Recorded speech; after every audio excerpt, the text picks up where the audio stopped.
नमस्कार, स्वागत है। आज हम जानेंगे कृष्ण भक्त कवि सूरदास जी के बारे में। यहाँ पर हम थोड़ा सा इनके जीवन परिचय को देखेंगे। उसके साथ इनकी जो प्रमुख कृतियां हैं उनके बारे में हम विस्तार से जानेंगे। तो आइए देखते हैं। देखिए, क्योंकि ये भ्रमर गीत सार के संदर्भ में हम ये प्रश्न कर रहे हैं। हमारे जो इकाई 5 है उसमें भ्रमर गीत सार के पद हैं। तो यहाँ पर भ्रमर गीत सार की अगर बात करें तो इसको आचार्य रामचंद्र शुक्ल द्वारा संपादित किया गया, महाकवि सूरदास के पदों को संग्रहित करके। यानी ये जो रचना है ये सूरदास की स्वयं की संकलित रचना नहीं है, बल्कि इसका संपादन किया था लगभग 400 पदों को लेकर। एक अलग से यानी छांटा था, इन पदों को छांट कर भ्रमर गीत सार को संपादित किया। किसने? आचार्य रामचंद्र शुक्ल जी ने। उन्होंने सूरदास के भ्रमर गीत से लगभग 400 पदों को छांटकर भ्रमर गीत सार के रूप में प्रकाशित किया। तो यहाँ पर उनकी जो मूल रचना है वो सूरदास की कौन सी है? ये भ्रमर गीत है। जबकि भ्रमर गीत सार की अगर बात करें तो इसका संपादन किसने किया था? आचार्य रामचंद्र शुक्ल ने किया था। कितने पदों को इसमें शामिल किया? 400 पदों को इसमें शामिल किया। आचार्य रामचंद्र शुक्ल, हजारी प्रसाद द्विवेदी और श्याम सुंदर दास के अनुसार अगर देखें तो सूरदास जी का जन्म कब हुआ? 1474 ईस्वी में माना जाता है। और कहां पर? रूनकता नामक गांव में। जबकि डॉक्टर नगेंद्र, डॉक्टर गणपति चंद्रगुप्त और इसके साथ साथ 252 वैष्णव की वार्ता और 84 वैष्णवन की वार्ता साहित्य के अनुसार उनका जन्म कहाँ हुआ था? सीही नामक ग्राम में हुआ था। 252 वैष्णवन की वार्ता और 84 वैष्णवन की वार्ता ये सर्वमान्य है। यानी ये जो दोनों पुस्तकें हैं ये सर्वमान्य हैं। इनके आधार पर कहाँ पर माना गया है? सीही में माना गया है इनका जो जन्म स्थान है। निधन की अगर बात करें तो सूरदास का निधन 1583 ईस्वी में गोवर्धन के निकट पारसोली, जो कि मथुरा में है, वहां पर हुआ।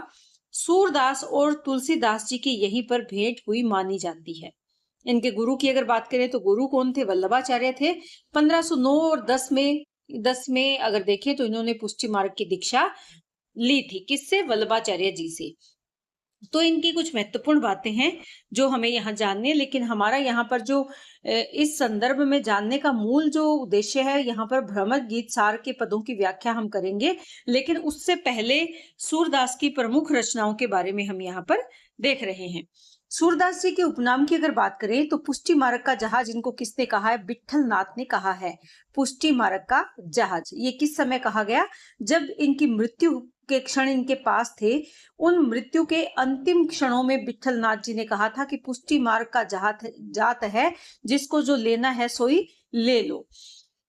वल्लभाचार्य और रामानंद दोनों ने इनको क्या कहा? भक्ति का समुद्र कहा है।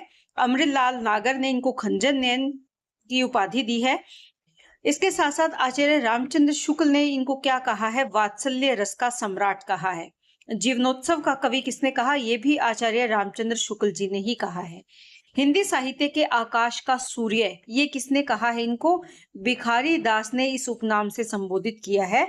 भिखारी दास ने एक दोहे के माध्यम से ये कहा कि सूर सूर तुलसी शशि उडगण केशव दास, कि सूरदास तो किसके समान है? सूर्य के समान है।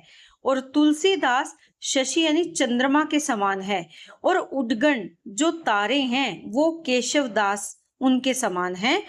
अब के कवि खद्योत सम, लेकिन अब जो कवि हैं वो सब किसके समान है? खद्योत के समान। खद्योत क्या होते हैं? जुगनू के समान है।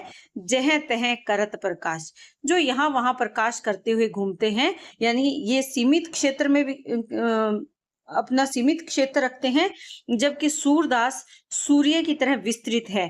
तुलसीदास को उन्होंने चंद्रमा के समान माना और स्वयं की उन्होंने जो तुलना की है वो किसके साथ की है? तारों के साथ की है। कुछ विद्वानों के अनुसार सूरदास जन्मांध थे, तो लेकिन कुछ जो है इस बात के का विरोध करते हैं और वो कहते हैं कि वो बाद में अंधे हुए। जो जन्म से अंधे मानने वाले विद्वान हैं वो वार्ता साहित्य, इसके लेखक कौन थे? गोकुलनाथ थे। इन्होंने इनको जन्म से अंधा माना है, जिसमें वार्ता साहित्य में इस बात का उल्लेख किया है। किसने? गोकुलनाथ ने। 252 और 84 वैष्णवन की वार्ता में भी इस बात का जिक्र किया गया है। मिश्र बंधु, भक्तमाल, नाभादास, भक्तमाल की रचना किसकी है? ये नाभादास की रचना है। आचार्य रामचंद्र शुक्ल और डॉक्टर रामविलास शर्मा ये भी इनको जन्मांध मानते हैं, यानी जन्म से अंधे थे। तो यहाँ पर ये बातें आपको ध्यान में रखनी है। एक तो गोकुलनाथ ने अपनी रचना वार्ता साहित्य में, इसके साथ साथ ये दोनों जो रचनाएं हैं वैष्णवन की वार्ता कौन कौन सी 252 और 84, मिश्र बंधुओं ने भी इसी बात का समर्थन किया है।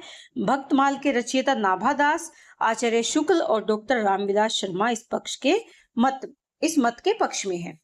जन्म के बाद में अंधा मानने वाले विद्वान, यानी जन्म से तो वो देख सकते थे लेकिन वो बाद में किसी परिस्थितियों के कारण अंधे हो गए, इस विचार का अगर पक्षधर देखें तो वो कौन है? आचार्य हजारी प्रसाद द्विवेदी हैं, डॉक्टर नामवर सिंह है, प्रियादास। इन्होंने भक्तमाल का टीका लिखा था जिसमें इन्होंने इस बात का जिक्र किया।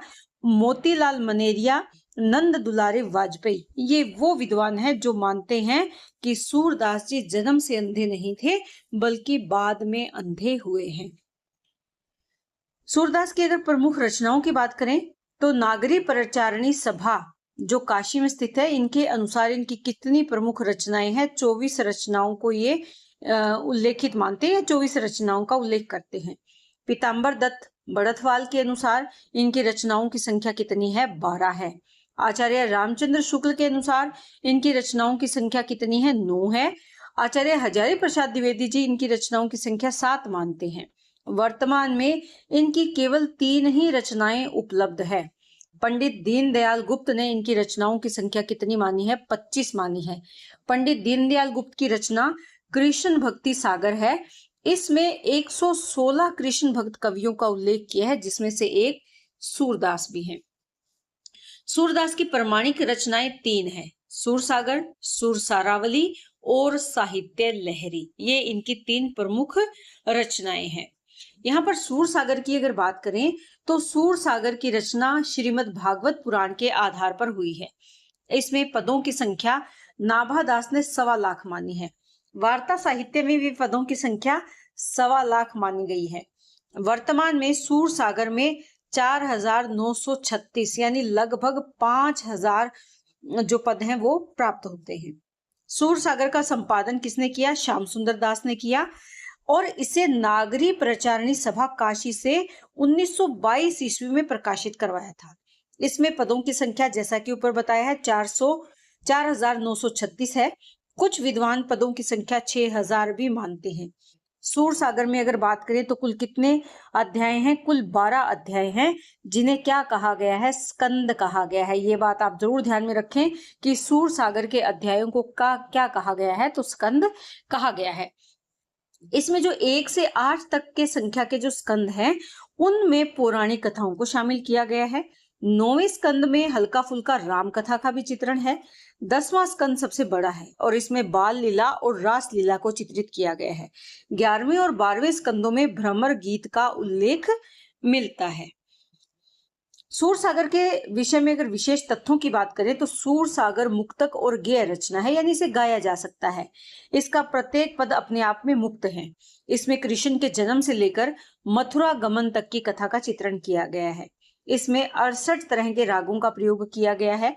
डॉक्टर नगेंद्र ने इसे संगीत कोश कहा है। ये जरूर ध्यान में रखें कि सूरसागर को संगीत कोश किसने कहा है? तो डॉक्टर नगेंद्र ने कहा है। आचार्य रामचंद्र शुक्ल ने इसे क्या कहा है? उपालंब काव्य या उलाहना काव्य कहा है। आचार्य हजारी प्रसाद द्विवेदी ने इसे स्त्रियों का विशाल काव्य माना है। सूरदास के माध्यम से सगुण भक्ति का मंडन और निर्गुण भक्ति का खंडन इसमें किया गया है। आचार्य रामचंद्र शुक्ल जी का कथन है कि सूरसागर पहले से चली आ रही किसी गीति काव्य परंपरा का, चाहे वह मौखिक ही क्यों न रही हो, विकास प्रतीत होता है। यानी ये मानते हैं कि ये गीति काव्य की परंपरा मौखिक रूप से थी और पहले से चली आ रही थी और उसी का विकास प्रतीत होता है। किसके माध्यम से? सूरसागर के माध्यम से। किसने कहा है? आचार्य शुक्ल ने कहा है। अगली रचना की बात करें भ्रमर गीत सार, तो सूरदास जी ने भ्रमर गीत नाम की कोई पुस्तक नहीं लिखी, अलग से कोई पुस्तक नहीं है। श्रीमद् भागवत पुराण के 46, 47, 63 और 67वें स्कंदों में एक प्रसंग आता है। श्री कृष्ण के मित्र उद्धव को ज्ञान और योग का अहंकार हो जाता है। तभी श्री कृष्ण उद्धव को गोपियों के पास भेजते हैं, जहां पहुंचकर उनका भ्रम दूर होता है। आचार्य रामचंद्र शुक्ल ने सूर सागर से 416 पद लेकर 1908 ईस्वी में भ्रमर गीत सार नाम से नागरी प्रचारणी सभा काशी से इसको प्रकाशित करवाया है। 1916 में इसका दूसरा संस्करण भी प्रकाशित हुआ, जिसमें 120 पद। अब बात करते हैं इनकी अगली रचना की, जिसका नाम क्या है, सूर सारावली। सूर सारावली में पदों की संख्या 1103 मानी जाती है। गुरु प्रसाद होत यह दर्शन सरस बरस परवीण। सूर सारावली में इस पद के माध्यम से सूरदास जी ने अपनी अवस्था 67 वर्ष बताई है। कैसे? गुरु प्रसाद होत यह दर्शन सरस, सरस यानी 67 बरस परवीन। इसके माध्यम से पता चलता है कि इनकी आयु या अवस्था कितनी है, 67 वर्ष है। वर्ण्य विषय की अगर बात करें तो इस रचना में सूर सागर का सार प्रस्तुत किया गया, यानी सूर सारावली का मुख्य विषय क्या है, इसमें सूर सागर को सार रूप में प्रस्तुत किया गया है। उनकी अगली रचना है साहित्य लहरी। इसमें पदों की संख्या 118 है। नागरी प्रचारणी सभा काशी के द्वारा इसको संपादित किया गया है।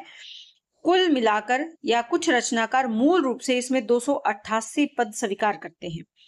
साहित्य लहरी की रचना सूरदास जी ने नंददास जी को काव्य शास्त्र की शिक्षा देने के लिए इसकी रचना की थी। ये आप जरूर ध्यान में देखें कि साहित्य लहरी के माध्यम से काव्य शास्त्र की शिक्षा सूरदास जी ने किसको दी थी, तो वो नंददास जी को दी थी।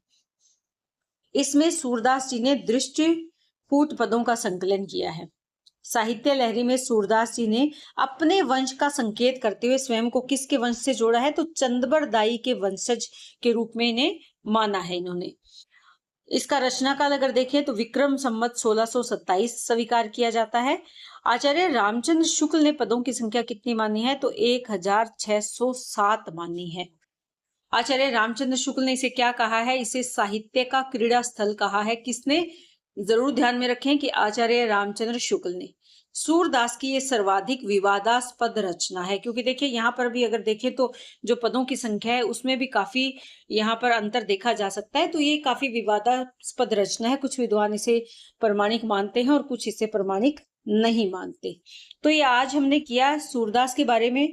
पहले भी मैं वीडियो बना चुकी हूँ, लेकिन क्योंकि ये आज अलग इकाई 5 के लिए हम ये काव्य के अंतर्गत इसको कर रहे हैं, तो यहाँ पर सूरदास और उनकी रचनाओं से संबंधित जो महत्वपूर्ण तथ्य हैं जो आपकी परीक्षा के लिए उपयोगी हो सकते हैं, उनको मैंने यहाँ शामिल किया है।